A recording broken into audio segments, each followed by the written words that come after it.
Барлықтарыңызға сәлем достар, Алтынайдан кеңес арнасына қош келдіңіздер. Арнаға тіркеліп видеоға лайк басуды ұмытпаңыздар. Ромашка романтика мен нәзіктіктің белгісі. Бұл гүл әдемі гүл ғана емес, өсімдік.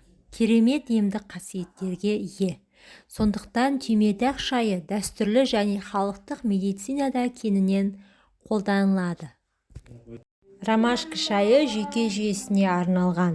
Бұл хош иісті сусын құрамында түймедақ шайына айқын седативті қасиеттер беретін флавоноид бар.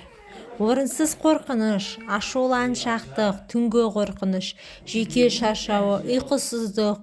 Бұл емдік сусын барлық проблемалардан арылуға көмектеседі.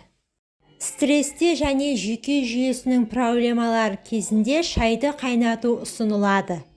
2-3 шай қасық түймедақтың құрғақ гүлшоғыры, 1 стакан су, шикізат қайнаған суға құйылады.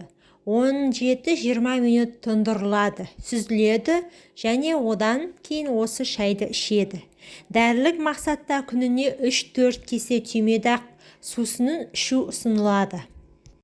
Ромашка шайының құрамында қандағы қант деңгейін төмендететін заттар бар.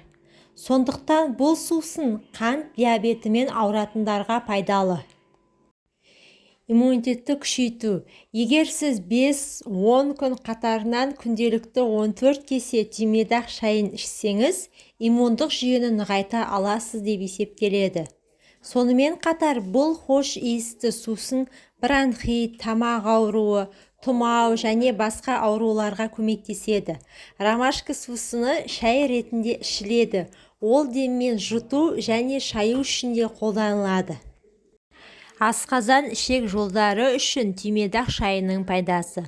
Гастрит, бауыр аурулары, жаралар, асқазан ішек жолдарының басқа аурулары үшін хош иісті түймедақ шайын ішу ұсынылады. Бұл емдік сусын өте жұмсақ әрекет етеді.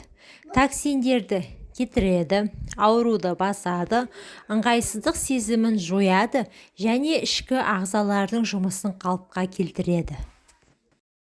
Ромашка шайы өте пайдалы сусын болғанымен, шамадан тыс тұтынылған жағдайда денеге қатты зақым келуі мүмкін. Сонымен, бұл сусынды тыныштандыратын, қанды ұйытылатын дәрілермен біріктірмеңіз. Сондай-ақ, болашақ аналар бұл сусынды теріс пайдаланбауы керек.